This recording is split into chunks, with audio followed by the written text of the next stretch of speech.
Like we all have the ability to make something beautiful out of each and every day. What are we going to make with it? We've got this beautiful gift of oxygen in our lungs. We got life happening right now. What are we going to build with it?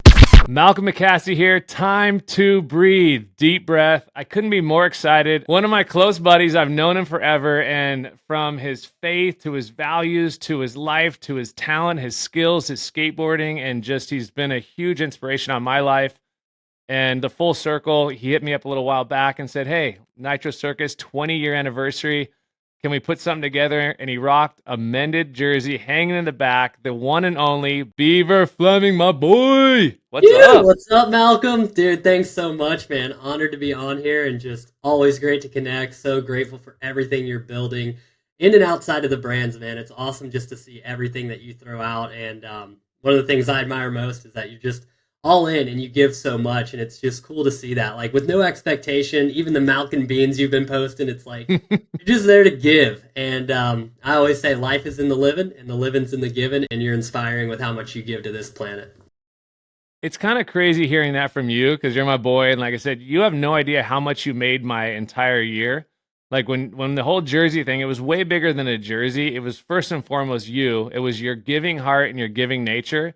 And the fact that these things got pulled off and I got to watch you continuing to break records, on a skateboard and going out and like I showed up and of course my history with Pastrana and I was there with Andy Bell at some tour stops, but to have you really bring that together made it absolutely magical. So for you to say the kind words, you literally are probably, to me in my heart, you set the bar on so many levels and even never about trends, never about anything, just about the truth in your heart and always being a natural giving guy. So I just got to say right back, the jersey's hanging in your background and in my background because I'm like, dude, it literally made 2023 being able to be there with you guys and watch you shredding. Oh man, that was awesome. It was so fun having you guys come out, especially Andy as well, like just the nostalgia of it, right? Because he was a little before my time. I got into Nitro around 2012, and so he was obviously in the TV show, but just seeing the camaraderie with even Greg Godfrey being there and like the original cast and then the new cast and how it all intermingled. And same thing, it's not about, that's what I love most about Nitro Circus. It's like, there's no room for ego there. It's all about just being passionate, sending it, having fun, and giving yourself to your craft, right? And so to just kind of see that, all the years and generations of that was really special.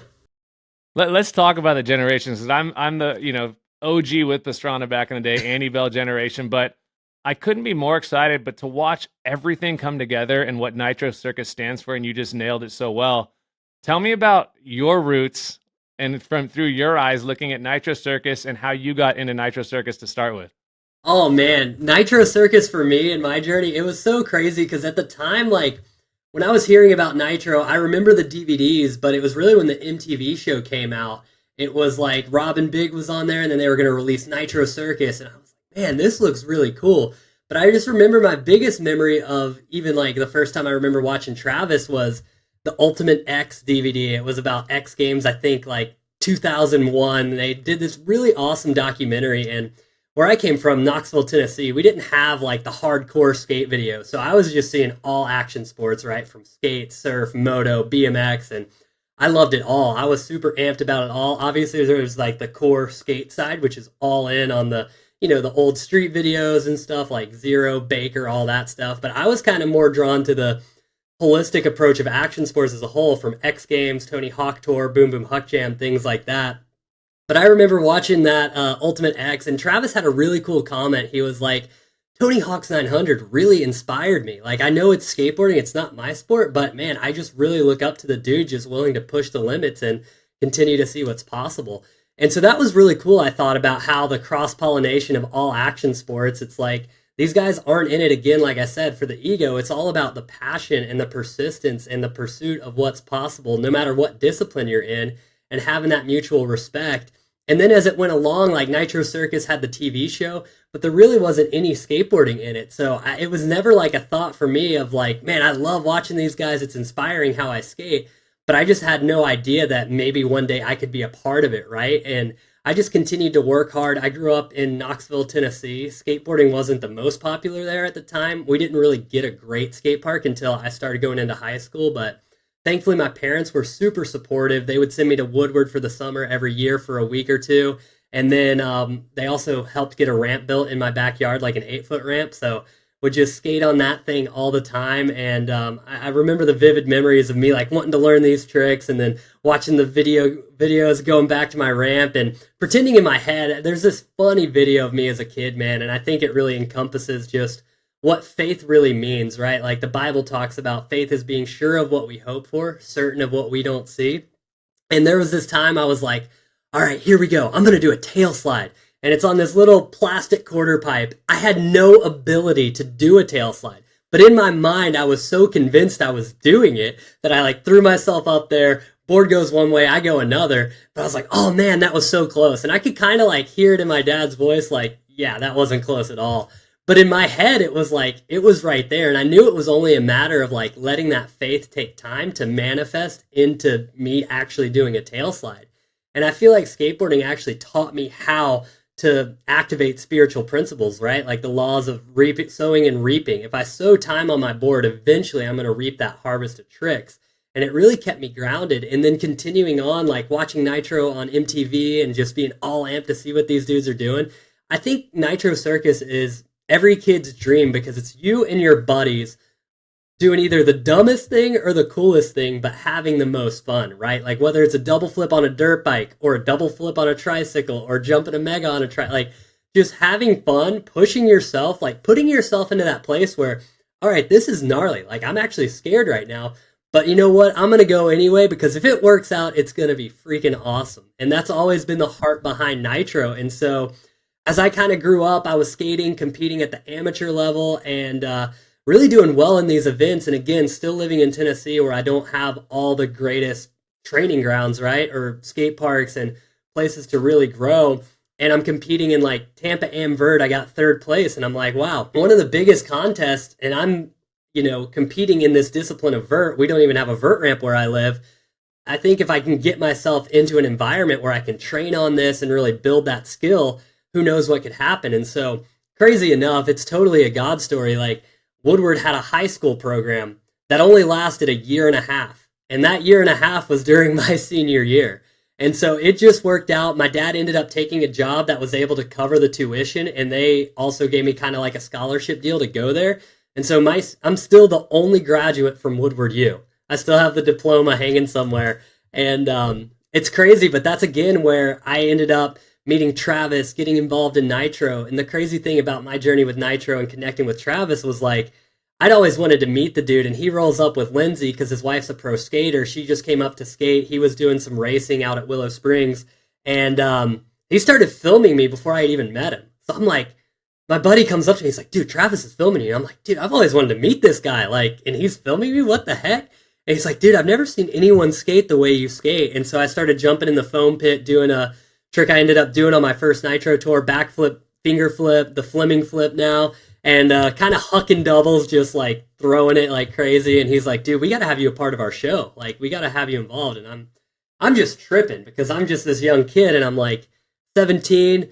Okay, it's great to meet you, Travis. And now, again, I'm like competing at the amateur level, wasn't quite ready to go pro, but I'm like, I still want to do something in skating. Like, I don't want to go back to Tennessee. I want to figure out a way to stay in California because this is where it's all at. And then end up meeting Travis, and sure enough, my 18th birthday, I'm on a flight to Australia for my first tour with Nitro. Dude, do you understand? You just put like 900 dreams of all these insane things. And it's crazy too, because like, I don't know if I've, with your family and your upbringing though, and you tied so much stuff, and I know you do always, and obviously I'm in the same boat with you, but to the faith and the belief, and sometimes you can't see it, how you compared it to skateboarding or motocross or anything. When you start to do, like when you just start to skateboard, it seems like you can never get to that level, but you have to believe so much and dedicate so much to it. So I loved how you compared it to just, to faith and to the walk and stuff. But like, you just nailed a bunch of things. The only graduate of Woodward, like, it's crazy, happened to be in that year, and like from Tennessee, and like not being a big skate area, and all of these things connecting. I mean, well, and your parents backing you. I mean, gosh, I mean, there's so many families that have struggles, and with just life, and that's where I always go to. Like, the Bible is such a strong foundation of just morals, ethics, and values, and belief, and systems. And so for me in my life, I've had a crazy life too. It's been my guardrails. But Hmm. hearing you just run through that, you rifle through the most exciting kind of thing. I know what it's like. I mean, Travis, so like when he pulls up a camera on any phone, whatever he had in his hand, he sees something special. Yeah. And so you're this kid and you're thinking, oh, cool. I got third in the Tampa. I'm doing this now. I'm not ready to turn pro, but Pastrana's here. He's filming me. I'm setting doubles, doing my signature trick. You're the only skateboarder in the Nitro Circus. It's pretty wild. Yeah. Me and Lindsay holding it I'm down. sorry. I'm sorry. Lindsay is the bomb. So, Yeah. I'm sorry. I guess yeah, you and Lindsay, of course, and obviously I have a huge tie going back. They say because the last brand I built, they're like because of that brand, it connected the two of them. Yeah. so, Yeah. so anyway, so you and Lindsay keep going. So it's you two, and is there? I mean, there's a lot of great skateboarders out there, but I mean, it's cool. You come out there and you're in just a sea of BMX bikes, big wheels, dirt bikes and all kind. Then there's you just coming out and sending it, but the crowd always goes crazy. And this gift from this kid from Tennessee that was this belief in something so much bigger. The manifestation of truly believing is like you're saying that all right there. Like how do you even? I mean, I know you explain it easily through your faith, but you just said we could have a 5-hour podcast, right? We could talk for like 10 hours because there's so much, but for all the kids out there that are looking and on this journey and stuff, I mean, I know you share so many good things every day on your Instagram and always. How do you explain and how do you even like kind of help? You're sharing like your journey, but man, you're the only one with a graduate from Woodward. like, like when you see these kids and you say, "Well, hey, what's your story? What do you come?" and you tell them that, like, how do you instill just the deeper belief in from Beaver's side? Yeah, I think just encouraging and leading by example, that's what I try and do. I think that's the best way we can speak or share or encourage is truly living it. I try and I really don't speak on anything unless I've actually put it into practice and feel I've developed it at a level that I can share and add value to people. Like, I'm not just going to go out and throw themes out on great ideas if I haven't personally put it into practice. And I think the biggest thing that I could encourage kids, especially in our generation, because I call it the microwave mentality. Everyone has this instant gratification, right? It's just the culture we're in. Oh, I got to post this clip. It's going to get X amount of views. I'm going to get X amount of dollars for this deal or whatever. But I think just the beauty of patience and being patient, right? And I'm talking about sowing and reaping. I was talking about sowing time into tricks. It's like certain tricks you might learn quick, right? Like you might spend time like figuring it out, you get it dialed. But I mean, I still remember learning kickflips. Like those took not just hours, they took days. You know what I mean? To like do a proper kickflip and land on it.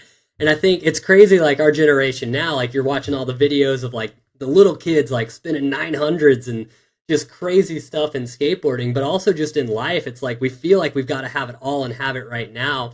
But just being able to be patient with the process and trusting, like, okay, it might take some time, but I'm willing to see this thing through. And I think that's a lot of people, if they end up not pursuing what they're passionate about and maybe just settling back, it's because they kind of didn't develop that level of patience that it really takes to build something beautiful. And I think, again, talking about like the Bible and just, being faithful. He who's faithful in little will be faithful with much. And I think being faithful in those times of development, and I truly believe that when you're preparing yourself for opportunities, then opportunities will present themselves to you, right? Like I was working my tail off. I was skating hard. I was ready for something to happen that when Travis ended up coming to Woodward, he was able to see, but I was also able to skate and perform and have a conversation with the guy that led to this opportunity being brought out to go to Australia and join the crew. And been traveling all over the world with them ever since. And so I think that's what I try and encourage people with. It's like the moments will come, but just be ready for them. Prepare in this time when you don't see the way. Like same thing with that tail slide. Like that thing was not happening for years, right? On a quarter pipe sliding across the thing. But now it's like I kind of remind myself of that every time I do one because I remember that giddiness I had as a kid. And whenever I feel like I'm getting in a funk with my skating or something, I'm like, I just got to get back to like that joy and that passion. And same thing. It's like, all right, what do I want to believe for? What do I want to go for? And even if I look like a fool trying it and it's not even close, you never know how close you're going to be until you go for it. So you might as well go and then start building your way to figure out how to do it. You mentioned flow. I've been seeing you lately on some of your drops. Like you jump into these little skate parks wherever you're at, little mini, half pipe, whatever, quarter pipes, little flow sessions. And I can see you're flowing, but it feels like the kid in you coming out. Is that have you been really practicing trying to remember like the joyful thing, like the hour or the days it took for the kickflip? But I mean, Yeah, you're when you start to get into a flow, though, it opens back up the excitement, and then it even opens up, potentially new tricks or new opportunities or new experiences that you haven't had. absolutely. And a funny story, actually, this past week I just went out to Woodward West, and funny, that was where I went to school and everything, and kind of same thing. Like I just went up there solo mission. They had like a community ride night on Wednesday, but the rest of the time I was trying to hit people to come up, but no one was available. So it's just me in this massive hangar, right? And it was so funny because it's like last year I did the double backflip, first time ever on a skateboard, and it's this huge monumental achievement. But the thing I love most about skateboarding is there's so many different disciplines, right? From street to mini ramp to vert to mega to park. Like there's all these disciplines. And growing up in Tennessee, I just skated what was ever in front of me. So I still love getting down on rails. And the funny thing is how that flow state unlocks and kind of uncorks and opens up possibility for everything. So I remember the first night I'm there, I haven't done a flip trick onto a rail in years, but I could do it, right? Like I could do kickflip front boards, kickflip back lips. And so I'm skating this little bump to bar, and I'm like, man, I'd love to do a kickflip front board. I just haven't done that in a while. I start lobbing a couple of them up there, and it's funny because it's like, yeah, I have no problem sending it on a mega ramp, like hucking a double flip or a back seven or something. But I'm like nervous to just put myself onto this rail right now, flipping my board. And again, it's just because I haven't done it in a while, but I know the potential's there. And I'm like, all right, I'm just going to commit to getting on one. Get on it perfect, and then the next try, I do it back to back. Like just had that thing repped out like it wasn't gone.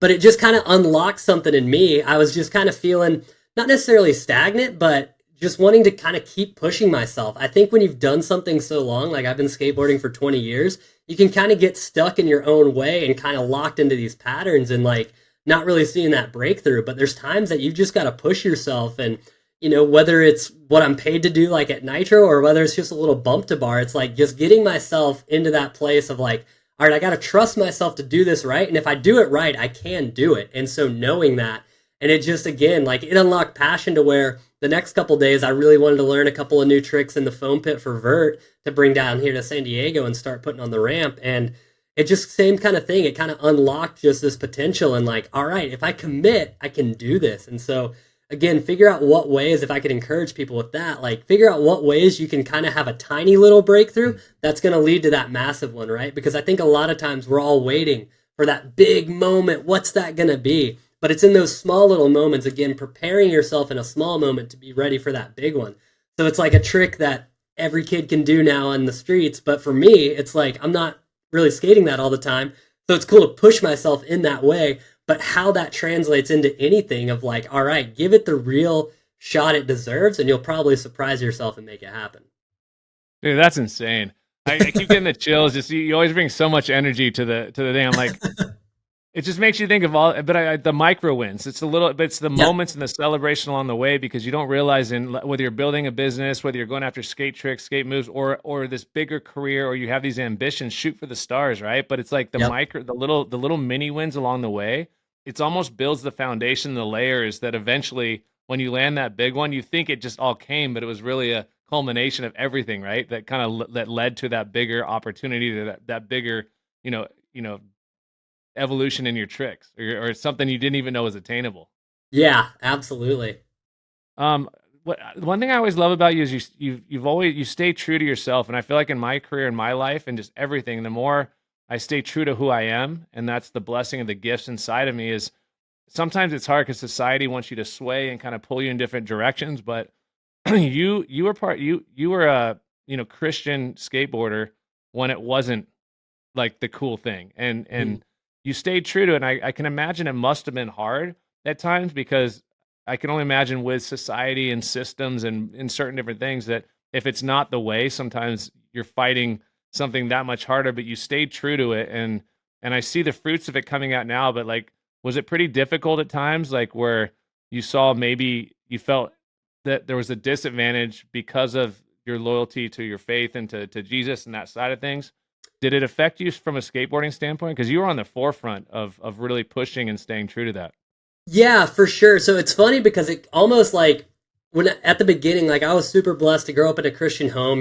Mom's praying before dinner and before bed with us, and then dad's got the Bible on his desk. And so always kind of had that foundation. But the church that I grew up at was very kind of, it was Southern Baptist and very kind of conservative. I'll put it this way, like the reason there's a no skateboarding sign at the church is because of me and my boys. We would like skate before church, and some of the older folks just didn't like that, right? And we would try and be, respectful at the bottom of the parking lot and just doing our thing. But it was kind of the place that, again, being in that town, people didn't know what skateboarding was. It still had that kind of edgy side to it, like, oh, skateboarding is labeled in this way of vandalism, drugs, alcoholism, things like that. And so that's what people thought when they thought skateboarding. But for me, same thing. Like I'm watching these X Games DVDs and like Tony Hawk Tour, and I'm like, whoa, skateboarding can actually be something really positive where dudes are pushing the limits. They're going for these things. I just saw the resilient side of skateboarding and was like, that's what I want to do. I want to push myself and see what's possible. And so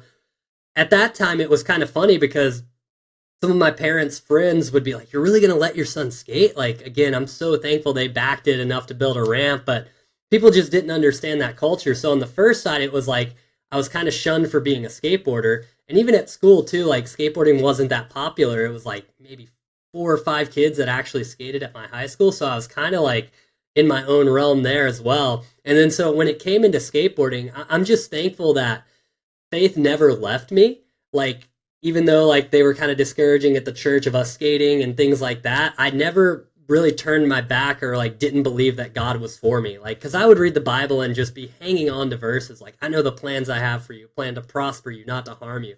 So I would hang on to these things and be like, it's not just like a good comforting word for a Sunday. It's for every day of our life. Like if God's got a good plan for my life, I want to see what that's like. And I want to trust him in that. And I always joke and say like, I knew before I knew. But one of the most powerful verses I think is found in Proverbs, and it says, commit to the Lord whatever you do and your plan will succeed. And so I think before I even knew I was committing my skateboarding to him, I was already doing that. And like, God, I trust you in that. So again, that gave me the confidence and faith to like leave everything that was comfortable from family, friends, all that was home in Tennessee to move to California. I was like, God, if I'm doing this, I need you with me. So that's where I really started to develop a real relationship with him. And again, just pray for those opportunities. I'm like, God, I'm going to work, but I just need you to open up doors that no man can shut. Again, like testimony to his word. And he is faithful. And so in skateboarding, though, obviously it's very counterculture to be a believer in that because it's such a do-it-yourself kind of thing. And so at times, like as I was kind of making that transition, there were a lot of times I could tell, like I would reach out to try and get sponsors or something, and they wouldn't be down for it because of that side of me. But I was like, I'm not going to shy away from this. And God's always been faithful and always provided. And I think the cool thing now is, because I mean, I'm a young kid believing this and stuff. And, people are going through life and struggling, and it's hard to see the good in it when you're so overwhelmed with the negative and you don't have that relationship or foundation of faith. But I think now what I've noticed is the testimony of time, right? So like having 10 plus years of being a professional skateboarder, but never wavering in my faith, rather doubling down, tripling down on it. It's like, okay, there comes a point where it's like repelling to contagious, right? Think about it like a bug light. The light is going to zap people. It's going to turn people away, but it's also going to bring people and attract people to it. And so you're kind of going through different phases of life with people, and they see that steadfastness of your faith. Like, hey, you just had this gnarly injury, but you don't even seem fazed by it. And it's like, you're not putting your value in those circumstances. You're putting your value in what God's going to do in and through, and believe no matter what happens in life, no weapon formed against you will prosper. So like rehearsing this stuff that I knew from a young age, but really getting it into my spirit, but also like actively pursuing to experience it in this world. And it's just unlocked so much. And it's been so encouraging. It's been a wild ride. It definitely hasn't been easy, but again, I think life's not about being easy. It's about creating something beautiful with it, and the testimony you build, and just what God can do if you trust him, right? It's like trust in the Lord with all your heart and acknowledge him in all your ways, and he will direct your paths. And that's what I've just sought out to try and do. And it's like, give God what I have, this gift that he's already given me, trusting him in that enough to develop it, and then just seeing what can happen. And so as hard as it's been on those times, it's like, God's given me all this. There's no way I could like try and fit culture, like try and suppress what I believe I'm called to just to get more likes on Instagram or something. You know what I mean? It's like, I don't need more likes. I need transformation. I need I need power. I need the spirit of God, like that lives on the inside of us, to be activated, to be full. And again, like that verse, man, it's so powerful. And I think culture is all about conformity, right? But what I've learned and experienced is the more time you spend trying to do things to look cool or fit in, the more time you spend forgetting who it is you actually are. And I kind of use this analogy of like, if my favorite color is blue, but everyone else is wearing red, and I want to be cool, so I start wearing red. If I wear red long enough, I'm going to forget that my favorite color is blue, because I've been wearing red for so long, seeing red for so long, that that's all I know anymore. I'm like, wait, what was my favorite color again? Like, I'm wearing this, but this doesn't feel like me. I'm not the authentic, full version of me. And that's been fruitful in my skating. Like, there's some dudes that are like, oh, those tricks are kind of whack. And then other people are like, dang, that's gnarly. And the funny thing is, it's like the gnarlier skaters are the ones that respect it more, because they know certain tricks that I'm throwing are actually pretty gnarly. Even though they might look kind of cheesy or whatever, it's like, no, that's actually still really gnarly. And that's what's been cool too, like translating it later into doing some of this stuff outside of Nitro where it's the Resi ramp, but bringing it into X Games. And one of the years I did like the highest 540 in the comp, like did the highest air of the comp. And so it's like that kind of translates from people saying, oh, it's kind of kooky, whatever, to like, no, he actually can be legit. And so that's what's been exciting, trying to cross-pollinate all of that. But again, still being true to me, the tricks and the things that I want to do. Because again, I got inspired by the moto guys, right? Just doing Superman seat grabs all day long. I'm like, dude, I want to do whatever I can do. So let's throw the tomahawk up and figure out fun stuff like that. Again, it just brings joy to me. It brings fun, and people love it as well. So that's, at the end of the day, I'm just looking to be fulfilled in what I'm called to. And it's been a beautiful ride. Do you understand how, I don't know, do people ever come up and go, Beaver, are you always this happy? Or do you always have this, just because I'm sitting here going, like, back as a kid, like, the trials and tribulations, all the obstacles in life, and you literally are saying through all of this stuff, there's been hard times, there's been challenging times, but you've led to these testimonies and these verses and the Bible, and you've leaned. It's kind of hard to even completely understand, because like, I'm even going, okay, well, when was a really difficult time where, although you leaned, it felt very dark? You might have, maybe you never felt alone. Like I said, it sounds like and I know you, and I know this is you, but it's also crazy that, from growing up where you did, I grew up in San Diego, but it was, Levenheim, and I grew up riding dirt bikes. Dirt bikes was like, back then it was like, dude, it wasn't like it was a cool thing. They're like, oh, he rode dirt bikes, but kind of like you say, oh, well, some people don't respect the tricks, or they might not, they think it's cheesy or corny, but then the ones that really know are going, no, that's actually insane. I can't even fathom anybody judging unless even if you've taken the beanbag down the mega ramp, just slid down it like my kid did. That alone is like, just the fact that you're doing that, the amount of distance, the amount of height, the amount of risk, the amount of speed, let alone the grace and like the style you're putting into these tricks. But I'm packaging two things right now. One is, dude, what you do is insane, and you bring so much genuine artistic craft to skateboarding. And so I love seeing you with BAM and different people, and just, I mean, I don't know one person that doesn't respect the world of you, on everything. But going back, challenges as a kid, school, getting bullied, all these things. I mean, did you just skate through all this stuff? Skate, all pun intended. Did you just did you like roll through this stuff? Because I'm going, man, like, was there some challenge that made you even grab? It must have been just certain things that maybe did happen, or is there anything in that pocket from like 8 to 16 or 18? Because like, I know I got bullied. I switched schools, and I mean, I've had a lot of things happen. I was a nice kid, freckled little kid, I had my broken arms all the time because riding dirt bikes, and like, I was never totally understood, especially when you're going as hard as you did. And I love every aspect of it. Is there anything like, because I just feel like these kids see you, and it's like, but there's a million challenges that happen in between. But I do agree with everything, and because that's who you are. Yeah. Is there anything deep? I'm watching your joyful, bubbly, like, oh my God, and this, and I'm going, man, I'm waiting for, it's not even a crash or a fall, or, you got put on some medication for the pain and suddenly you went dark for a minute. Is there anything in like the 6 to 16, 18, 20 that was like, oh my gosh, was there a moment that maybe because these kids look up to you, man. I mean, adults, kids, myself. Is there anything in there? Yeah, I mean, honestly, like the kind of, I think what really, it wasn't so much like people always want to prove people wrong, right? And so like the community I was around that was like, what are you going to do with your life? You really can't skateboard, right? From like church, parents, friends, and even my parents for some time, like, okay, we support you, but is this really going to be like, is there really a future in this? Is there really a career in this? But like, it was more for me, like, I believed there was, and I wanted to prove that right. Like, no matter what came my way, it was like I was so focused on it's gonna happen. Like, it wasn't a shadow of doubt in my mind that I was gonna be a pro skater and travel the world. Again, it was the patience thing. I just don't know when that's gonna happen. And so I don't know where it developed, but it just wasn't hard for me to like, I just loved what I did. I loved skateboarding and I loved that feeling and still do of like, man, we put that one down. Even if I wasn't close at all when I tried. And so it's like the same thing. Going to Woodward as a kid, that opened my eyes a lot because I was like the best kid in my little town. But you go to Woodward, there's like every kid from all the towns, and it's like, oh, shoot. And so I'm like seeing all these kids that, to be quite honest with you, were better skateboarders than me, that were way more talented, at like naturally talented, I would say. But again, same thing, like going to Woodward U, I think there were like 14 kids there. And it's so funny because the other kid that kind of made it out of there as well was Tyler Fernangle.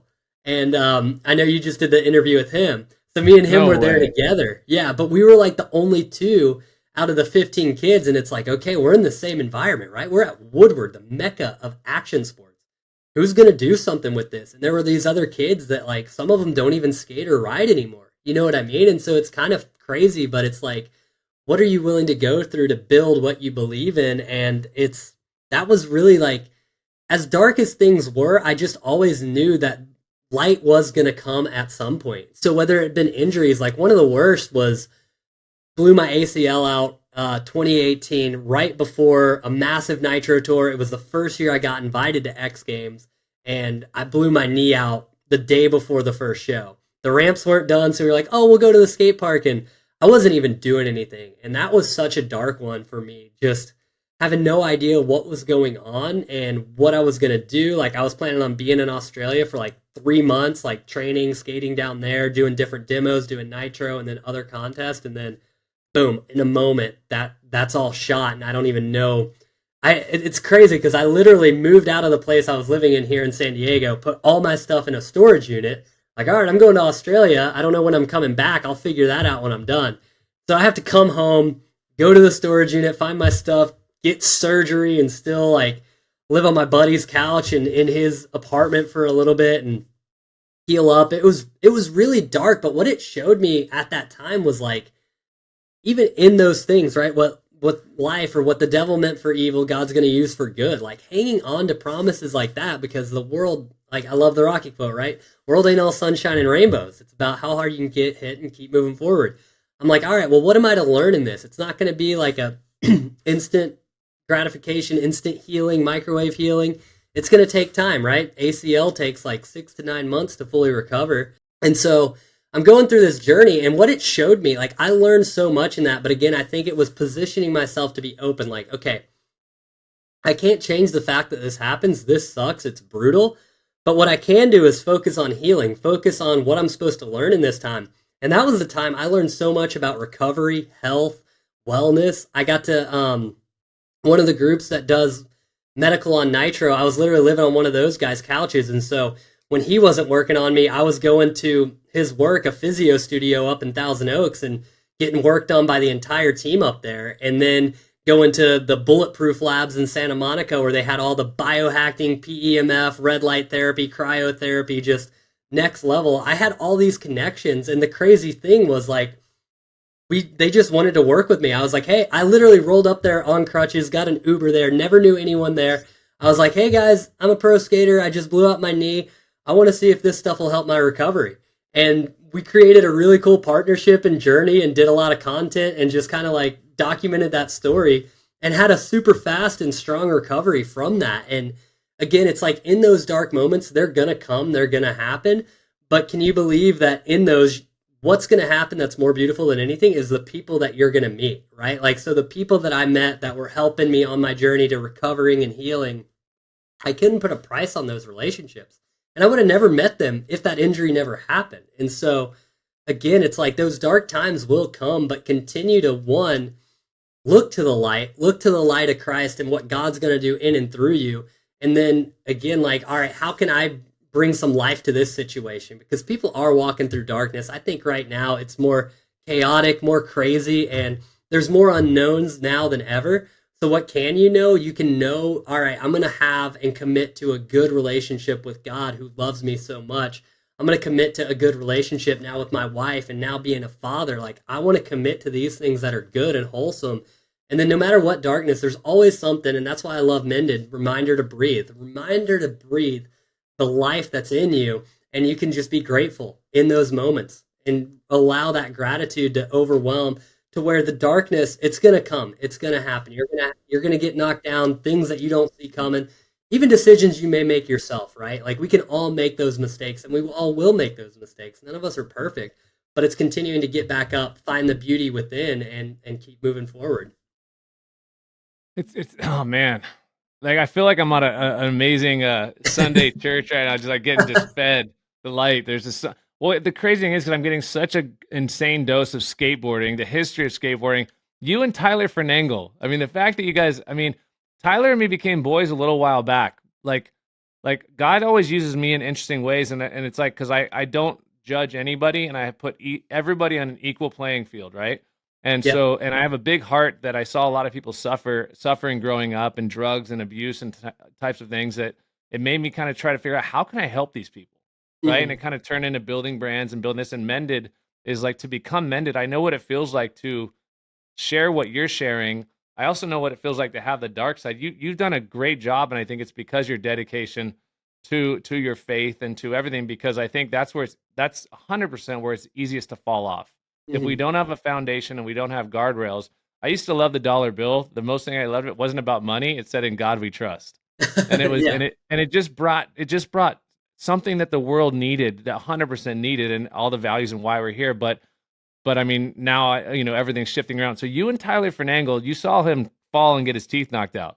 Oh You my saw, gosh. Yeah, that was gnarly, bro. and it was interesting because like what you don't know, what people don't know about you, which is why I love these time to breathe conversations about, like you said, life, breath, reminder to breathe. It's like the simple things, but when it's how you approach that breath, and are you going to use it? And a lot of people in this world, like, breath is the biggest gift in the world, life, right? But we're not like, but time to breathe is now the action of going, okay, what am I going to do with it? And Yeah. instead of finding, like, the darker side of things, like when you got hurt and I can't even imagine you miss you work so hard at, Sean Hackley, my boy, he's here right now. He was on the one just the other day, and he worked his whole life to become this professional motocross racer. And then the brain injuries, he had to stop. Yeah. Right.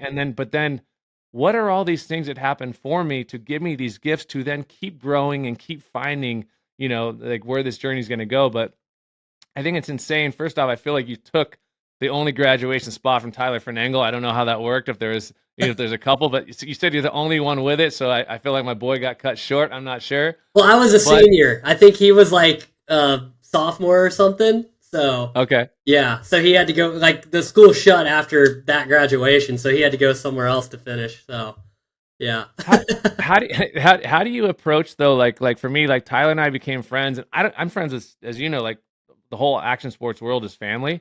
Yeah. But I hadn't really connected with him. He had a crazy story, one of the most talented dudes to ever jump on a bike, style, the whole deal.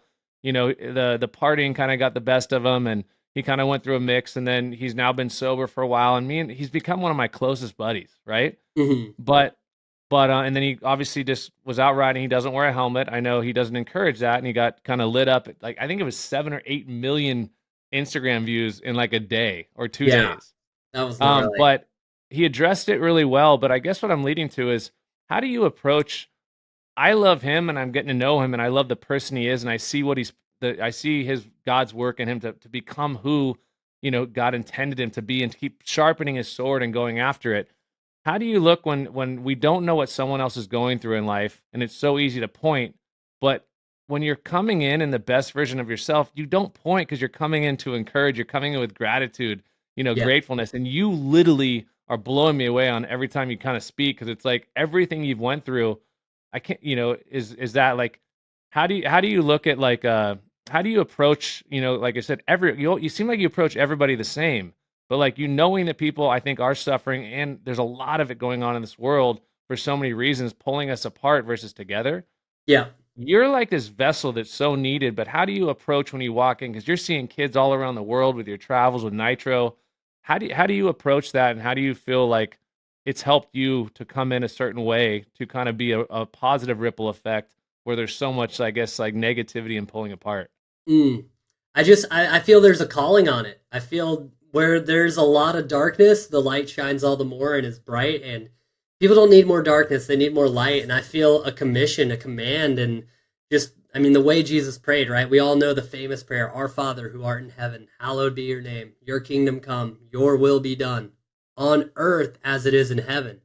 And I believe that's the challenge for us, and why Jesus told us to pray that was because, man, we're called to be empowered by God's Spirit to bring a little bit more heaven down here on earth. And what is heaven? It looks like the fruits of the Spirit, like love, joy, peace, patience, kindness, goodness, self-control.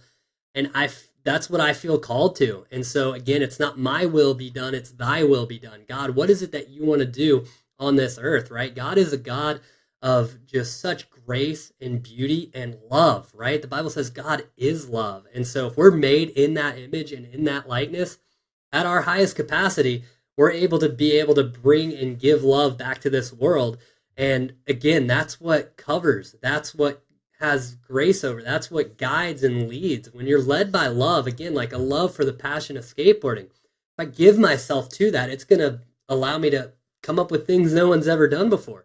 It's going to allow deeper levels of intimacy between me and my wife. It's going to just create this magical bond with me and my son and with other people. And unfortunately, there's a lot of people that didn't have that father figure love. And I think that's, again, we could go down a rabbit hole on that. But I mean, like the issue with fatherlessness really breaks people apart because they're constantly looking for that validation or approval. But again, I think it's not necessarily approving of people or condoning what they're doing, but it's loving them through it and finding the gold inside the dirt. Like everyone's got gold. They've been, created by God. Like they are here for purpose with a mission. It's like if we can find that, like the world tries to label you by what you do. But again, some of the things that I'm still continuing to learn and develop, because it's like setting New Year's resolutions, right? It's like, oh, I'm going to do X, Y, and Z. I'm going to do all these things. It's all about what we're going to do. But really what I had to decide, and as I look back through my life, I didn't really decide what I was going to do as much as I started to decide who I was going to become. And so if I think of myself as a kid, I would look up to guys like Tony Hawk, Bucky Lasek, Travis Pastrana, Ryan Sheckler. Like I'm looking at these skaters and I'm like, all right, how would they show up to a skate contest? Like I started watching that side of stuff. Like I remember like pausing before Bucky would even drop in a run. I'm like, what are his eyes looking like? Like what is he focused on? And I would like, okay, I need to become like this in order to achieve that. Like, and what I've realized in my life from skating, speaking, writing, all the different things I'm doing, creating content for brands, what I do changes on a daily basis, but who I am is always going to influence what I do. So if I show up faithful, if I show up disciplined, if I show up with integrity, that's going to show up in my marriage. That's going to show up as I skate. Like if I hit the ramp and I'm focused and intentional about it, that's going to show up in my skating. It's going to show up in how I partner with brands. It's going to show up in how I create content. And again, that's who I am. So now I'm not worried about how things perform. If I show up and I'm, faithful, disciplined, focused, like figure out what this core value of who I want to be. And again, those are the values I feel that are right in the Bible, like faithfulness. Like he's faithful in little, be faithful with much. Like that's a powerful quality that if you start to develop that thing, that's going to bring you success in whatever you do. And so again, I think that's how we can be the light, is developing that in our own lives. But again, if someone's walking through darkness, I want to show up faithful. Like the best way to have a friend is to be a friend. So what kind of friend would I want? Put myself in their shoes, what they're going through.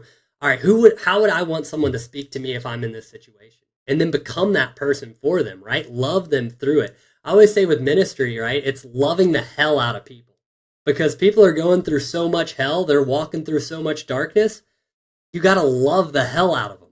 Love it out of them, because they're just tormented by thoughts, anxiety, fear. And if you can, the only thing that can get them out of that is love. So show up in love, not in judgment, not in condemnation. Again, like we're not here to judge. We're here to love. And that's how we're able to liberate those people. And That's what I feel we're called to do. Set the captives free. We all get captive to something. And a lot of people are traumatized by that. And even religion, right? It's got such a stigma around it. And people feel like Christians are so judgmental. And I feel like God's really wanting to shake that up right now and be like, no, it's not about judgment. It's about living the life you're called to, because what you're living in right now is only bringing pain, shame, and brokenness to your heart. So let's lead with love and start loving the hell out of these people so that they can be set into who they're called to. You know, sometimes you feel like if it was a mic, I'd just drop it. Like, I would drop it for you on your behalf. What's I was curious, like, how do you look back then too? Because, like, you know, in history, once again, as history speaks, it's like the types of pressure in certain churches, like you said, growing up, and the great people, but the parents and the friends. Like for me, it was like if you didn't go to college, you were a failure. And Yeah. if entrepreneurship wasn't a thing, right?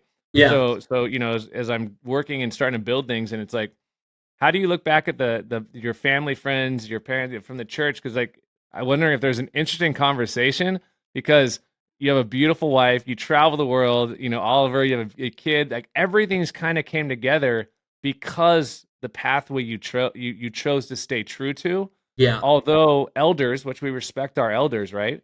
Yeah. But how do you it's hard sometimes to go after what, you know, that truth to who you are and what you're feeling, right? Because, like, back then, I mean, I can only imagine, like, your circle is, you're going to school, you're one of 4 skateboarders, your family and friends in the church are saying, no, well, how are you letting your kids skateboard? And then Yeah. mom and dad, you said, were supportive for the most part. I'm sure sometimes they kind of question going, They man, definitely wanted me to go to college. So yeah, that was a whole one. Yeah. So looking back, I guess, have you had any fun conversations with these friends when you look back now and they see you, like, some of these? Isn't it interesting? Some of these amazing humans that were saying, no, you shouldn't skateboard, and how are you letting your kid do that? And now you've traveled the world, and a lot of the people normally in life that should be living the same life and finding their true gifts and going after that, Yeah. but now they're going, okay, you've traveled the world, you've done anything. I guess my heart was going back to, I think so many feel that pressure of having to do what their previous generation, or being the same as their parents. Yeah. But really, God intended you and created you. Yes, your parents. Yes, there's DNA. Yes, there's blood. There's love. But to be your own vessel, to be your own to do your own walk. You've done that, and you say it so seamlessly. But it's like, you know, I'm not searching for problems ever. Like I'm saying, well, Beaver, when you hurt your leg and you were on pain pills, were you going dark? It's like, no, man, but you know, you're setting the narrative so well, and I love it. And it's like, but I guess looking back, when you look at that difficulties of these, you know, of these, the pressure of everyone saying this isn't a thing, and you're like, I like it, but is this a thing? Yeah. You know, how do you even package like that happening with kids these days? And, like, you know, what is it like? Is it, like, it could be called, some kids rebel. You know, part of punk rock and original skateboarding was like, dude, I'm not going to do team sports. No, I'm not going to go do. I'm going to go with my ripped jeans, get a mohawk, and go out and skate, right? Yeah. And so that's where a lot of it. I mean, even the OGs of freestyle motocross, Mike Metzger, Brian Deegan, Carey Hart, tattooed sleeves, you know, heart attack, boom, like all the tricks, you know, you watch. But it's like, it was stereotyped but that was even before that. You know, the older generation that wasn't even the thing. But we did rebel. I was a skateboarder. My neighbor had the only 8-foot half pipe with a foot of vert. So I was able to, Trevor Barber, so I was able to skate that. I built rail slides, launch ramps, and would just go street skate.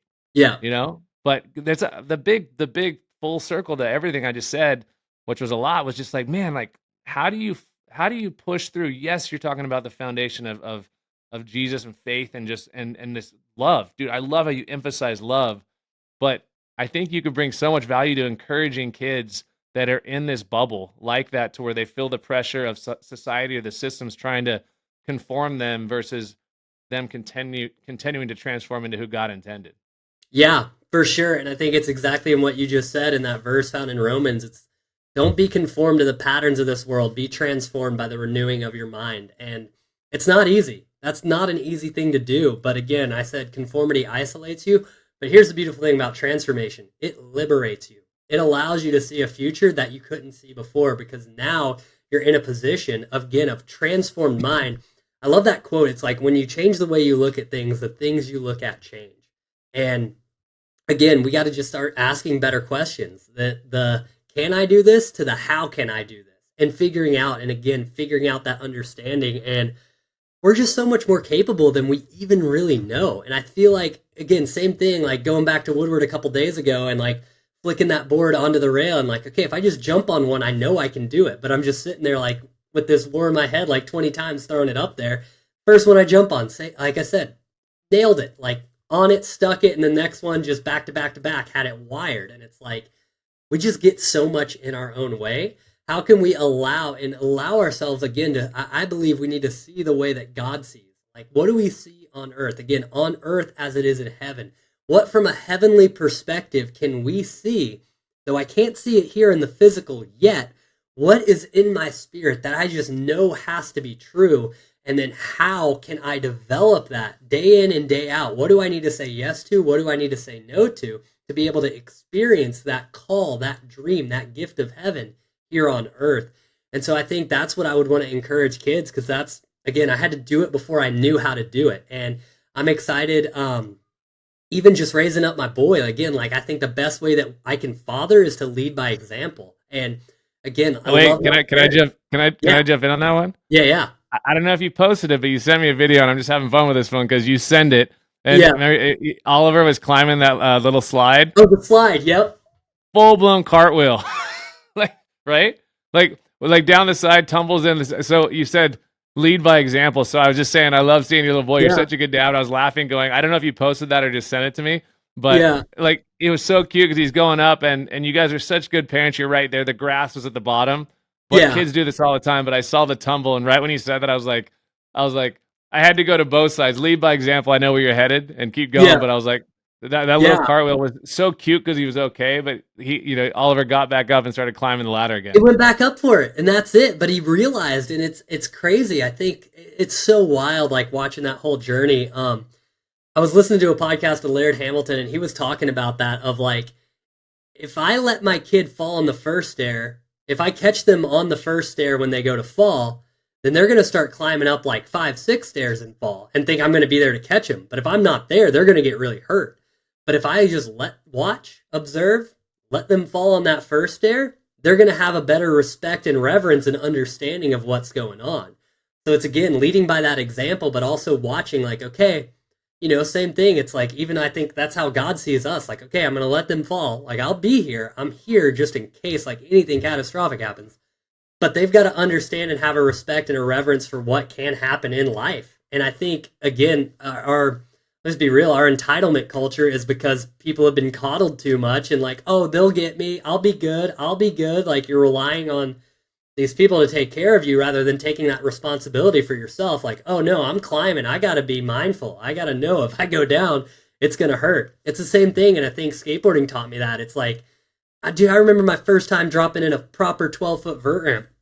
It was the one in Louisville, Kentucky. And I'm there with my parents, and like, my parents didn't skate or anything. My dad's trying to do everything he can from like his past in football and soccer and like coaching and stuff. And it's just a whole different game, though, when you're standing on a 12-foot half pipe looking down rather than like kicking a ball or like learning a fundamental like little drill, right? Like, you're looking at this thing and like, shoot, I don't know what's going to happen here. But I remember sitting up there for like hours, and it's like, you just have to get yourself to that point of going over the edge. But again, it's like, had I not done the time of dropping in mini ramps, dropping into a taller bowl, dropping it, like taking the proper steps and, falling on the mini ramp, figuring out, okay, I need to have my weight this way. Okay, now I'm going bigger. I got to really get over that thing. I really got to be mindful of it. And yeah, it's the same thing, man. Skateboarding teaches you so much about life and just about spiritual principles that it's crazy. And again, I think that's how it's all integrated. And even with the past sides of like religion just being that, okay, we'll go on a Sunday, we went to church, check the box. It's like,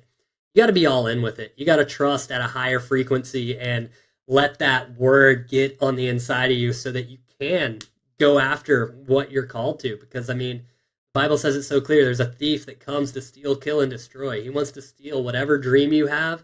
He wants to kill the joy that's on the inside of you, ultimately with the intent to destroy your life. And I don't mean the life being destroyed is like you're going to die. I mean, that could happen. But also, even if you live a life like, if you just settle for something, like that's your life being destroyed, honestly. If like you don't live up to that potential or that dream or ever even go for it, it's like that life that you were called to was destroyed and taken. And it's like, Jesus came that we may have life and have it more abundantly. And as an action sports athlete, like what's more full sin than a life abundantly, life to the full, like all in, getting to travel, getting to create new things on a skateboard. Like that's what just turns me on, man. Like watching, again, like playing video games, Tony Hawk Pro Skater as a kid, so amped to do special tricks, right? I remember you'd have to hit the button combo correct and it'd make that cool noise. And now inventing special tricks, it's like it's so crazy how life works when you just give it your all.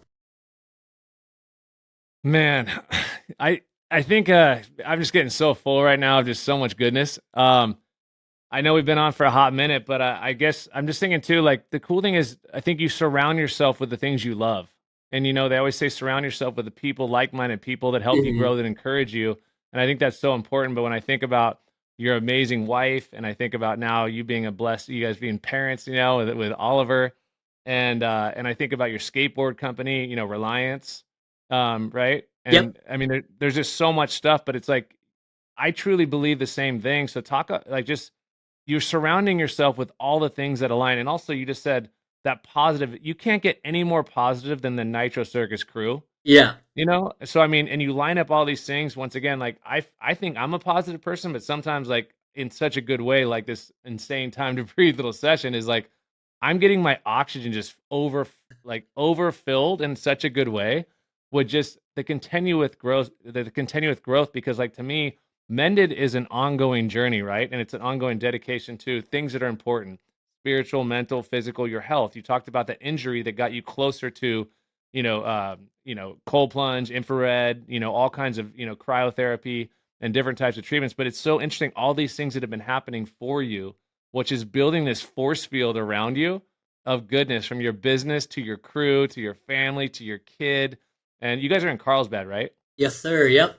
Yeah. And that's my stomping grounds. I mean, that's where I grew up skateboarding and surfing and the whole deal. So I guess I just felt like the whole culmination of all this is obviously very clear: your dedication to Jesus and to your faith and to spreading the love on the highest of levels, but surrounding yourself, it just seems like it leads to that right now. So let's talk about just the full circle of everything and how you're feeling all of these things, both good and bad, that have happened to you along the way. When I say bad, learning experiences for you to kind of give you tools to continue growing. But Yeah. people around you, circles, family, Reliance, skateboards, I mean, you really put a power pack around you, and I think it amplifies where you're going.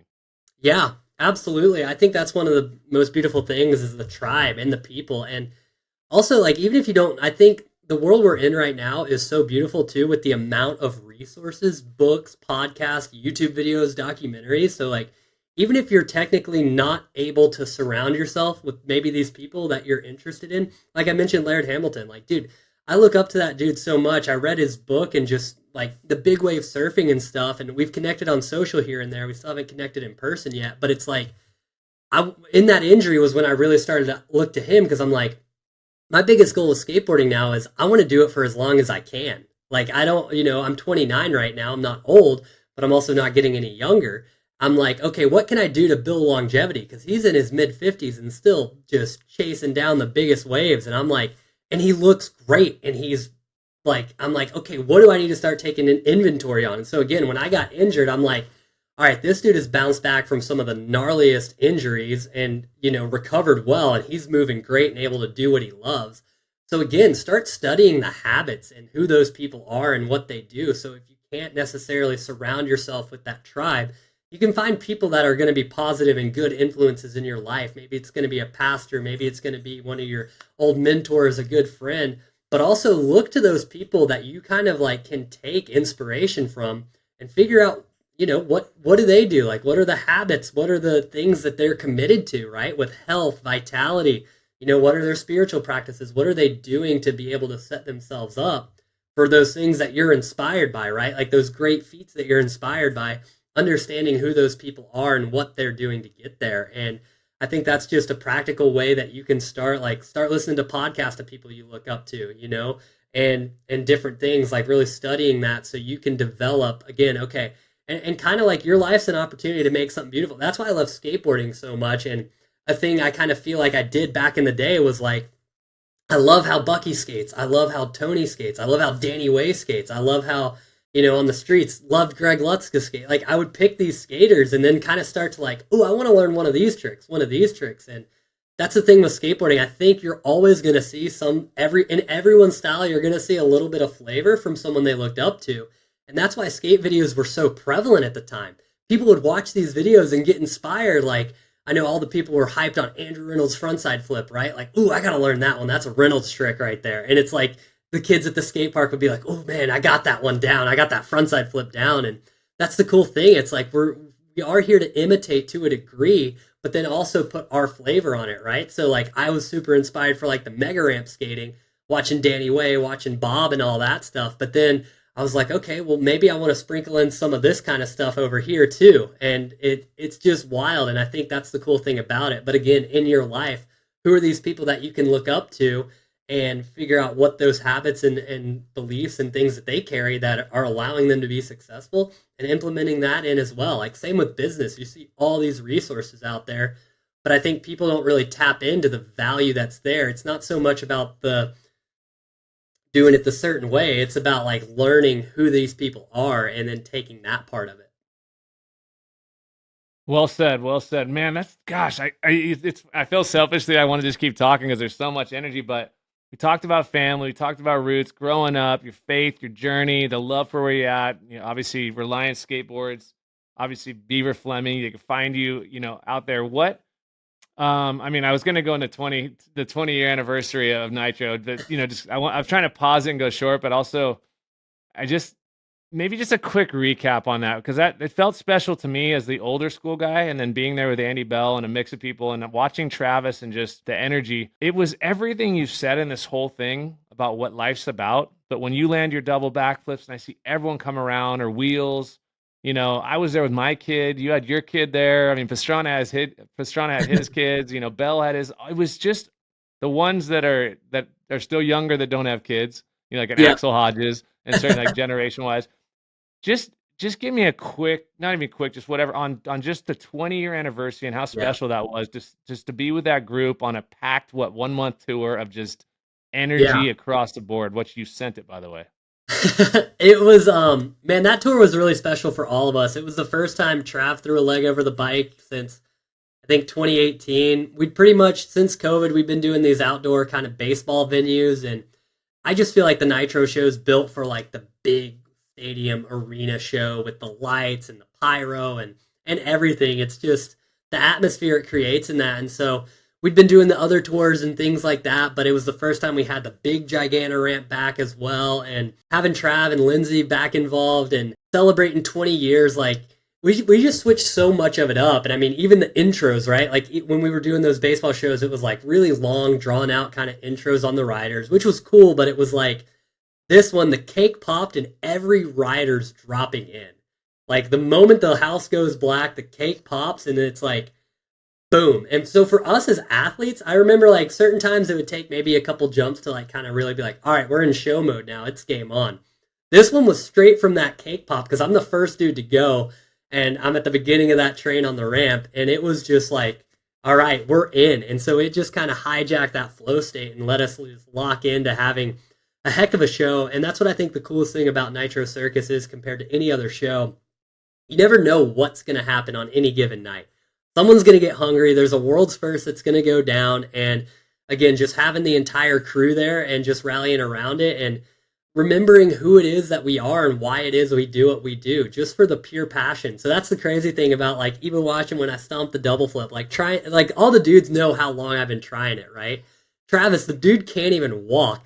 He's running to tackle me. My best friend on the tour, he was the best man at my wedding, Josh. He's jumping higher than I've ever seen that dude jump. Dusty's tripping over himself trying to get to me. Like, everyone's just crowding around, and it's like, it's just so cool to see everyone come around a moment, right? And I believe, like, when we're present in a moment or connected to people, like, it's those moments that bind and connect and unite us. And so all of us on Nitro have had these moments, and so coming together to celebrate 20 years, even watching the videos of, like, some of the bigger stunts they've done and some of the highlights of the 20 years. It was just a cool time. Like having Jolene on tour was really cool to just see, like, man, we've spent a lot of life together, and these relationships, though we might not see each other every day, these roots run so deep because of sharing experiences like that together. And so to even have you come out and all the history that you've had with everyone, like it was cool just seeing you mingle with everybody like in the hallway and just running into people, and just how much that really meant, like all the support you've had. And it's just been, man, it's crazy. It's been 20 years. Like I don't think people thought the show was going to last that long, but kind of feels like there's new lifeblood back in it, and it's just kind of the beginning, and a whole new world for Nitro's opening up. So it's going to be exciting this year for sure. Dude, that's so awesome. I've known Pastrana since he was 12. What is, and I'd never really asked too many people this, or anyone. I don't know if I've asked it, but just what from your side makes Travis so special? Just how much he truly cares about people as well. And like if you have a dream, he's willing to put himself on the line and help resource you to get there. Like I said, like being that kid, random kid at Woodward, and he saw something in me but was willing enough to like, hey, I'm going to send an email to the guys and we're going to get you on this tour. And like even I remember it was even a little bit of a fight with the management. They're like, dude, we're over budget, we can't really bring him on. But Trav's like, no, he's going to be there. And so just the fact that like I think the biggest thing that I love about him, the dude you see on camera is the dude he is in real life. And I don't think there's a lot of that out there. Like he's that passionate, that happy, that like full send, all in. Like he just carries that in how he is. But even seeing him, it's funny, we actually live at their house here in Carlsbad that they have, and so they'll come and hang out in the back house, and just little conversations with him, and just the real human he is. He's got every emotion, but he's able to just compartmentalize and just turn it on when he wants to, and not stop at what's possible. And that's something I still continue to take from him, that I'm like, this dude's willing to do it. Like even if his bike's broken, he's going to start that thing up and figure out a way to get it done. And he does that time and time again. That's who he is. That's in his DNA. And I think it's something we can all like learn from and be inspired by. Second question. Your skateboard partner in crime, Lindsay Pastrana. Oh yeah. She's super special. I mean, she broke so many records and was such a dominant, kind of face and force in skateboarding. Same question, Lindsay Pastrana. Oh man, Lindsay is so awesome. It's funny seeing their dynamics as well, because they're kind of both in a way the same person but totally different. But just seeing her, actually this last tour was really cool. She's got like a new hunger in her for skating. She kind of like was doing the tours, and then she went to do the cheer mom thing, but like she's building a vert ramp in Maryland right now. She's been skating a lot. Even in it was so cool. So we did the show in Costa Rica. She really wanted to learn backflips. I just randomly happened to go to Salt Lake to do to snowboard with a pastor from Australia. Him and his family were in town. They're like, "Can you make it out?" And I'm like, "Sure, I'll be there." She ends up being there at the same time to take the girls snowboarding. So she's like wanting to learn her backflip on the skateboard. So literally one day just happened to work out. We got to skate together and kind of show her like, hey, you just got to trust, and like kind of helped her guide her technique and stuff. And then seeing her go down to Costa Rica, and she was like beating herself up, like so frustrated because she just wasn't committing to throwing the flip. And then just seeing her break through that wall of like, same thing like with the kickflip from board. You just go to a level of like, all right, I'm just, no matter what, I'm committing to getting into it. She went for it and just kept going for it. And just seeing that reignite in her was super awesome. Again, it's that DNA, that Pastrana DNA, that they're going to go for it no matter what. That resilience, some might call it stubborn, but it's just passion to just see what's possible and pull out the best of themselves. Even if it doesn't matter, right? If she does it or not. But to her, it's like, if I can do it, I might as well do it. It's going to be awesome. And again, that's just so inspiring. They're just such a beautiful, generous couple, and they lead with the whole Nitro crew with just such love and passion, and lead by example. Like they're not going to travel and force anything onto you or Lindsay like that. They wouldn't themselves put on the line. And that's really cool. Buddy, I love you so much. I'm so pumped on this. I'm so looking forward to this year, next year, and just the friendship and just growing with you and your family. I have such an appreciation. This whole thing, we were, when you try to think of names or whatever it's going to be, it was Time to Breathe. You kind of hit earlier, Reminder to Breathe, but when you hear Time to Breathe, what comes from, where does your mind go? Time to Breathe. Time to Breathe. I think it's everything that we were meant to carry, right? Like God formed man out of the dust of the earth, and then he breathed life into him. Like that was the first thing God did. And we can live, days without food or water, but we can only live a few seconds, minutes without breath. And I think there's something so powerful in our world. We don't take that time to consciously breathe and be aware of it. And I think when we do, it's just like you said, you take that time to breathe, you receive something, right? You receive the oxygen, but then you also give something out. Like breath is a giving and receiving. It's this kind of really powerful thing. You're taking something in, but you're giving something out. And it's constant, right? It connects us to nature. Like trees are giving us oxygen and then we're giving them carbon, like the dynamics of it. So I think even on that other level, we're receiving things. A time to breathe means to receive something and then develop it, process it, and then what are we going to give out of it? And again, like with a grateful thread, what are we going to build out of a mended life? Like, all right, Jesus came to redeem, restore, renew. We give him our life and he gives us a new life. It's powerful. It's this give and it will be given back to you. So I think when we receive, we get that breath in. What are we going to decide to create with it? I always say it's for each day. I try and I have this little funny phrase. It's like, it's going to be good. It's going to be great. It's going to be whatever you choose to make. It's like we all have the ability to make something beautiful out of each and every day. What are we going to make with it? We've got this beautiful gift of oxygen in our lungs. We got life happening right now. What are we going to build with it? Life's an opportunity, man. You got to build something beautiful. What's that going to look like? And again, we know like when we come to the end of our life, it's like, I want to hear from God. Well done, good and faithful servant. You made something beautiful out of your life.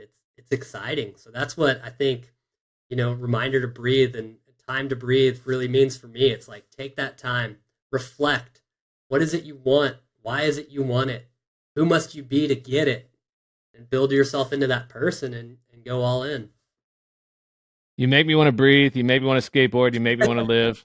I love you, buddy. I'm so grateful. This is the world record for us on pod time, but it felt like 20 minutes. That's crazy. Yeah. I know you got the family. I know you got to travel. I got my jersey back here. I hang that thing proud, and I see yours in the background as well. But I'm so excited for things to come, dude. Everything I have in my life is 100% to you and your family, to always support you and be there for you guys. I appreciate your time. And yeah, I just can't wait to see you in person. It's one of those ones where like when you do it remote, you're like, it's missing that other beautiful thing of love is the hug, right? Yep. So it's just like the air hug throwing it out. Air it's not hug. the same thing though.